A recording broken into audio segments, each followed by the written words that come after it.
नमस्कार दोस्तों। Ocean network में आपका स्वागत है। मैं हूं ओमकार चौधरी। शिवसेना के भीतर जो भी संकट है, इसके लिए अकेले किसी एक आदमी का सिर तलाश लेना और उसी को इस संकट या महासंकट के लिए पूरी तरीके से जिम्मेदार ठहराना, पूरी समस्या का जब हम विश्लेषणात्मक अध्ययन करते हैं, तो ये उसका बड़ा सरलीकरण हो जाएगा। बहुत सारे लोग कहते हैं कि बाला साहब ठाकरे होते तो कभी भी शिवसेना शरद पवार और सोनिया गांधी की गोद में नहीं बैठती। बात सही है। वो कांग्रेस के भी खिलाफ थे।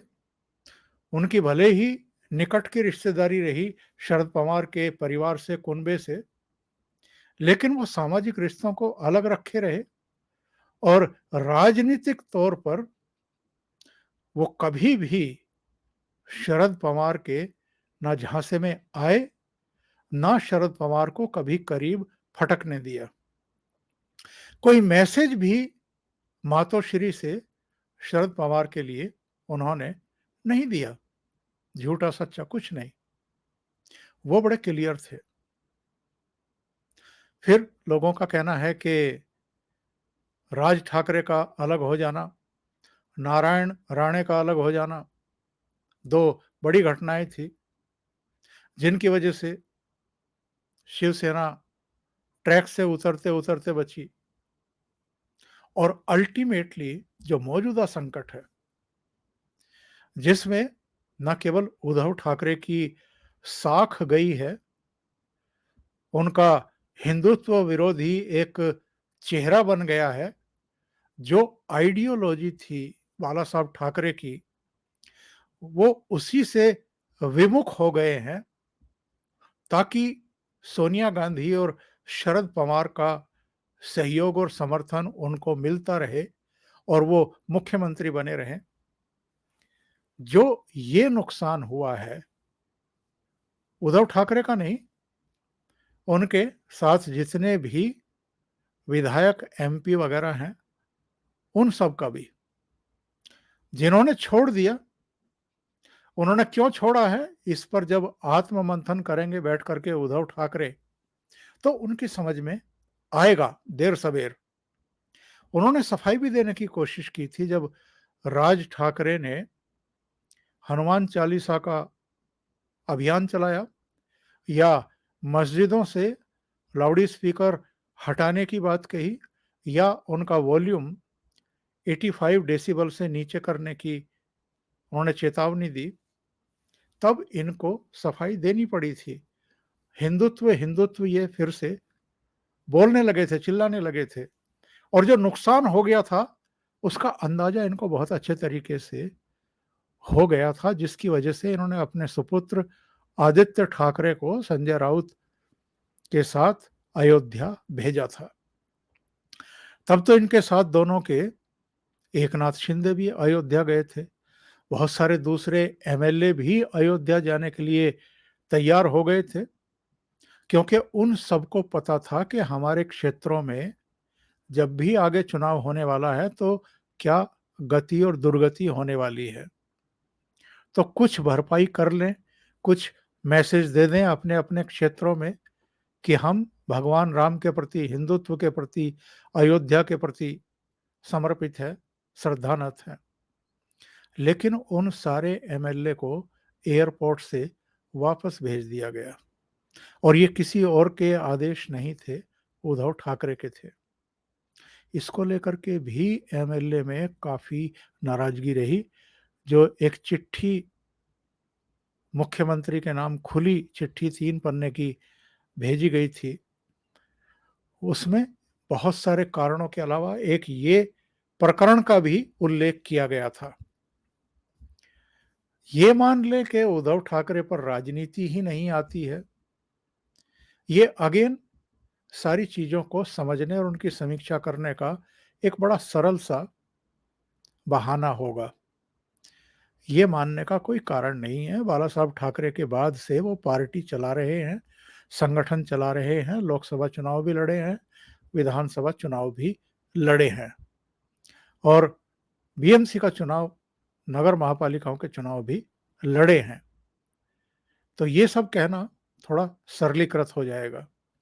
लेकिन एक बात तो श्योर है और वो ये है कि संजय राउत ने शरद पवार के इशारे पर या अपनी बुद्धि की वजह से या कोई हिडन एजेंडा है उनका, और किस वजह से है शायद समय के साथ खुलेगा। बहुत सारे लोग कहते हैं कि जब ये एमबीए की सरकार बन रही थी और शिवसेना के मंत्री तय हो रहे थे, तो संजय राउत को इस बात की उम्मीद थी कि उनके भाई का भी नंबर आ जाएगा, उसको भी मंत्री पद की शपथ दिला दी जाएगी। वो हुआ नहीं। कई दिन तक ये खबरें आती रही कि संजय राउत गाल फुलाए बैठे हैं, नाराज हैं, और कुछ दिन वो चुप भी रहे। शायद उनको इस बात का भी गिला था कि उद्धव ठाकरे खुद मुख्यमंत्री बन गए और उन्होंने अपने बेटे को भी कैबिनेट स्तर का मंत्री बना लिया, जबकि अगर वो खुद मंत्री बन गए, मुख्यमंत्री बन गए थे, तो आदित्य ठाकरे को मंत्री बनाने के बजाय किसी एक और चेहरे को, अपने एक और वर्कर को मंत्री बना सकते थे, ज्यादा लोगों को ओबलाइज कर सकते थे, संकेत दे सकते थे कैडर में। लेकिन ये नासमझी कह लीजिए, महत्वाकांक्षा कह लीजिए, या पुत्र मोह कह लीजिए, जिसकी बड़ी कीमत उनको चुकानी भी पड़ रही है। पर अगर आप अक्टूबर नवंबर 2019 से लेकर के और उससे भी पहले से और अब तक के संजय राउत के बयान देखें, ट्वीट देखें, प्रेस कॉन्फ्रेंस देखें, मीडिया में जब जब इन्होंने बात की, अलग अलग मुद्दों को लेकर के जिस तरह की निरंकुश टिप्पणियां की, धमकाने वाली भाषा में बात की, हर एक के बारे में टेढ़ी गर्दन करके ही बात की, उसने शिवसेना का बहुत बेड़ा गर्क किया है। और ये केवल महाराष्ट्र की बात नहीं है, महाराष्ट्र से बाहर भी जितने लोगों की महाराष्ट्र की राजनीति में दिलचस्पी है, वो चाहे देश के भीतर हैं या देश के बाहर हैं, उन सबका ये मानना है कि सबसे ज्यादा बेड़ा गर्क करने वाला अगर कोई एक चेहरा आप शिवसेना के भीतर ढूंढें, तो वो सामना के कार्यकारी संपादक, राज्यसभा के सदस्य, शिवसेना के प्रवक्ता और उद्धव ठाकरे के इस समय खासम खास बने हुए संजय राउत का योगदान है। सरकार जब जा रही थी, तब भी उनके बयानों में कोई शिथिलता नहीं थी, कोई संतुलन नहीं था, कोई समझदारी नहीं थी। तब भी वो धमका ही रहे थे। तब भी कह रहे थे कि गुवाहाटी से 40 लाशें आएंगी, उनको मुर्दा घर भेज देंगे, पोस्टमार्टम के लिए भेज देंगे, और हमारे लाखों शिव सैनिक तैयार हैं सड़कों पर निपटने के लिए। विधानसभा में भी निपट लेंगे, सड़कों पर भी निपट लेंगे, इस तरह की लैंग्वेज उनकी थी। उद्धव ठाकरे ने इस्तीफा देकर के जो नुकसान हुआ है उसकी भरपाई करने की कोशिश की, वो भी नहीं होने दिया। शरद पवार ने नहीं देने दिया। यानी भरपूर नुकसान जितना शिवसेना का हो सकता है वो होने दिया गया, और उसमें इनके बयान आग में घी का काम लगातार करते रहे। और अब जबकि 2/3 एमएलए टूट गए, 2/3 सांसद टूट गए, पार्टी टूट रही है, राष्ट्रीय कार्यकारिणी का भी उन्होंने पुनर्गठन कर लिया। अभी बस इतना लिहाज है कि जो अयोग्यता वाले नोटिस व्हिप का उल्लंघन करने के मामले में 14 एमएलए को थमाए गए, उनमें आदित्य ठाकरे को सेपरेट रखा गया, उनके खिलाफ कोई कार्रवाई नहीं की और उद्धव ठाकरे को अभी भी वो शिवसेना प्रमुख ही मानते हैं। अपने को शिवसेना मानते हैं, उसी तरीके से वो व्यवहार कर रहे हैं। लेकिन ये क्या कर रहे हैं, संजय राउत अभी भी क्या कर रहे हैं? कुछ ट्वीट पिछले 6 दिन के मैं आपको दिखाना चाहता हूं कि ये अभी भी क्या कर रहे हैं, किस तरह की लैंग्वेज में बात कर रहे हैं। अभी कुछ ही घंटे पहले इन्होंने ये ट्वीट किया है, फन कुचलने का हुनर भी सीखिए, सांप के खौफ से जंगल नहीं छोड़ा करते। जय महाराष्ट्र। ये इनका शाम का है। शिवसेना से टूटे हुए लोगों के गुट ने शिवसेना की राष्ट्रीय कार्यकारिणी बना ली और हमारी कार्यकारिणी को बर्खास्त कर दिया। आप लोग यानी एकनाथ शिंदे गुट टूटकर अलग चले गए। 20 तारीख से सुप्रीम कोर्ट में सुनवाई होगी कि आप एमएलए रहेंगे या नहीं और आप हमें ही बर्खास्त कर रहे हैं। एक और ट्वीट देखिए, ये इनका सुबह का है। एक सोफे पर बैठे हैं, पीछे बाला साहब ठाकरे का बड़ा सा चित्र है और इन्होंने एक ट्वीट किया, सीढ़ियां चढ़ते हुए जो उतरना भूल जाते हैं वे घर नहीं लौट पाते। नरेंद्र सक्सेना की ये पंक्तियां, अब ये किसके लिए कह रहे हैं कि वो घर नहीं लौट पाते और वो घर लौटेंगे क्यों, वो तो अपने ही घर में हैं। वो तो ये कह रहे हैं कि हम तो असली शिवसेना है। तो ये किसके घर की बात कर रहे हैं? फिर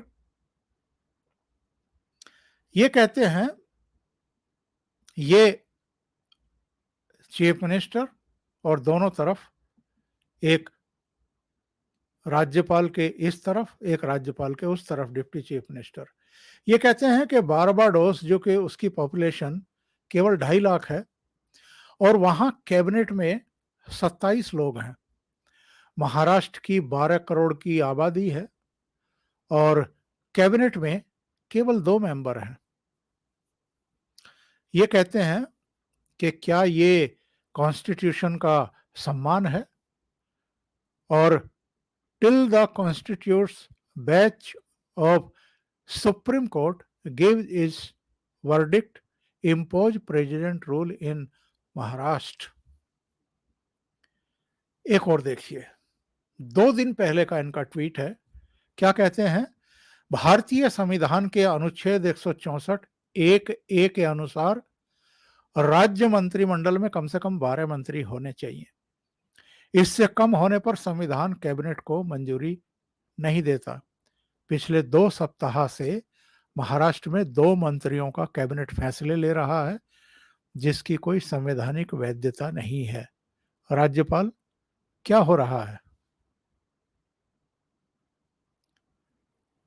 ये 11 जुलाई का इनका एक ट्वीट है। ट्वीट तो है ये एएनआई का, लेकिन इन्होंने भी इसे रीट्वीट किया हुआ है। इसमें है, जिस तरह से महाराष्ट्र में एक सरकार को थोपा वह पूरी तरह अवैध है। ये सरकार संविधान के मुताबिक नहीं बनी है। ये विधायकों के अयोग्य होने का मुद्दा है। सर्वोच्च न्यायालय में एक फैसला हो रहा है, उससे पता चलेगा कि देश में संविधान कानून है या उसकी हत्या हो चुकी है। यहां तो कह रहे हैं ये कि जिस तरीके से ये सब बनी है, ये अवैध सरकार है। और इससे पहले जो मैंने 2 दिन वाला पहले वाला ये आपको पढ़ करके सुनाया था, इसमें क्या कह रहे हैं ये कि सब 12 मंत्री होने चाहिए मंत्रिमंडल में। एक तरफ मान रहे हैं कि ये सरकार में 12 मंत्री तो कम से कम होने चाहिए, दूसरी तरफ इस सरकार को अवैध भी बता रहे हैं। अभी एक इनका ये फैसला आया था, उद्धव ठाकरे ने ये फैसला लिया है कि पार्टी द्रौपदी मुर्मू को वोट देगी। ये हमारी इच्छा और आदिवासी के प्रति सम्मान है। ये राजनीतिक समर्थन नहीं है, ये हमारी भावना है। और ये जो इनकी भावना थी द्रौपदी मुर्मू के लिए, वो क्यों उफान पर आ गई थी और अब उपराष्ट्रपति के लिए फिर ये उफान क्यों नीचे चला गया? क्योंकि जो इनके अधिकांश मेंबर ऑफ पार्लियामेंट थे, 18-19 में से 17 ने ये कह दिया था उद्धव ठाकरे से मिलकर के कि द्रौपदी मुर्मू को ही हमें समर्थन देना है।